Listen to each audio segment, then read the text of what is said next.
Hello everyone, my name is Bill Knight. Welcome to FMSC 341, Personal and Family Finance, Summer Session 1 of 2013. I'll be your instructor for this 5-week class. The purpose of this video is to provide you with a quick tour of the website and a very brief synopsis of the course. You got to this video by clicking on a link on the home page or splash page of the website. This is the first page you come to when you log on to the website, and it is the page on which I will post announcements and notifications of impending due dates of assignments or whatever other information that I need to convey to you. When I do post something to this site, you will be notified by email. It'll say this site has changed, check your email, and then when it's convenient for you, you can go and see what it is. Let me talk now about the buttons on the left side of the page. The first button at the top of the page that you see is Home. So wherever you are on the website, you can always return to the splash page to where the announcements are by clicking on Home. The next button under that is discussions. With the discussion section, in the discussion section, you can post questions, comments about any of the material or the course itself that you would like. Now, I will check this discussion board out 2 or 3, maybe even 4 times a day. Rarely will I go 24 hours without checking the discussion board. So if you post something, it is extremely likely that I will get back to you within 24 hours, almost always much less. On the discussion board, there are a number of forums, one for each assignment, each topic that we will consider throughout the semester. If you have a question or a comment, it is very likely that you'll be able to find a forum on the discussion board in which to post that question or comment. But if you can't find one, you can go to the forum entitled Mechanics and Logistics and use that forum as a catch-all. Or it is entirely possible for you to create your own forum. If you absolutely cannot find the appropriate forum for your question or comment, you can create your own. And that's perfectly legitimate. The way to do that is, well, if you have a question about that, you can post it to the Mechanics and Logistics forum, but I think it's probably self-evident.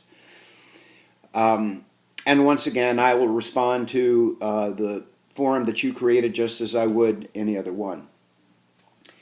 You are also welcome to email me at wknight, that's WKNIGHT, at umd.edu. However, if you're emailing me about something to do with the course, I would much prefer you to use the discussion board. That way the other students in the class will benefit from our interaction.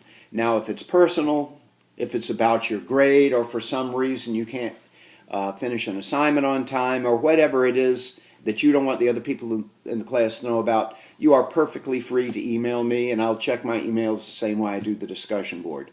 But when you need to contact me, think about the discussion board first, and then email second. The next button on the left-hand side is Modules. Modules. Now, a module refers to a major topic. And this personal finance course has been divided into 10 major topics. When you click on, say, Module 1 or Module 5 or 7, 8, whatever it is, you will find that there is a list of module objectives. It will tell you specifically what it is you need to take away from that topic and what you will be tested on. In addition to the objectives of the module, you will also see the reading assignment in the textbook, and you will also see a set of lecture notes that I have written and that I use in my face-to-face classes. So you'll be responsible for the assigned readings, and you'll also be responsible for the material that's in those lecture notes. The next button is syllabus. Now, when you click on the syllabus, what you will find is a summary of the syllabus. This is the important stuff that you immediately want to know. What textbook to use, what kind of assignments are expected, when are they due, what are they about, etc. And how much are they worth, and how is my course grade computed. This will be in the summary page of the syllabus. Now, if you go to the bottom of the page, you will find a link where you can download the full syllabus with all of the boilerplate that's supposed to be on a syllabus. I mean, things like student services that are available, the university's position on dishonesty, whatever it is. By the way, they're against it.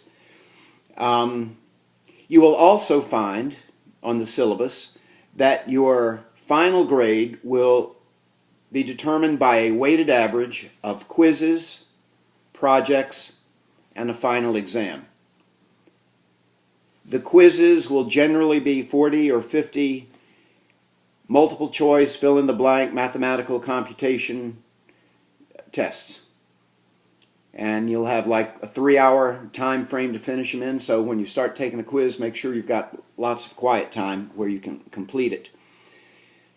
Each quiz will be worth 12 percentage points towards your final grade. So the 5 quizzes, which will be due every Monday night by midnight, starting on June 3rd and running all the way through to the end of the semester.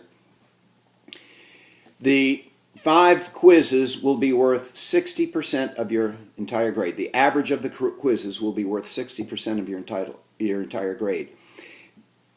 You will have 3 projects. Now, the project due dates are on the syllabus.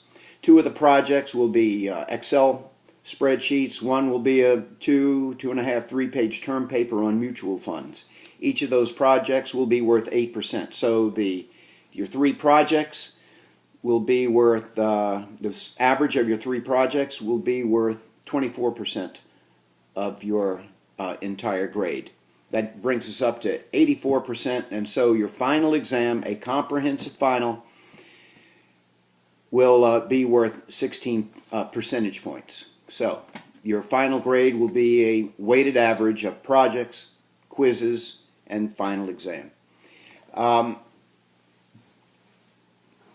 me tell you a little bit about the course. The basic philosophy of the course is this. It's extremely hard and extremely unlikely to get rich quickly.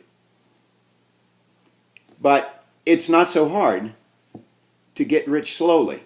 And so this course is about getting rich slowly. And you'll want to get rich, albeit slowly, because one day you'll be as old as I am. And you'll want to be able to live in comfort and security without, having to get up and put in 40 hours a week. You're not going to be able to rely on Social Security when you get to my age. You're going to need enough assets to provide you with an adequate stream of income. So you can do this with patience and discipline and a knowledge of the basic concepts of personal finance. And that's what this course is about, providing you with the knowledge. The discipline and the patience, I'm afraid, is on you. By understanding these concepts, you'll be able to avoid the pitfalls, basic personal finance pitfalls that people make, where they squander their money through large credit card debt, wasting their money on high interest rates and taxes, bad investments, and bad consumer choices. I want to provide you with a basic understanding of the concepts, personal finance concepts that you will need to grow rich slowly.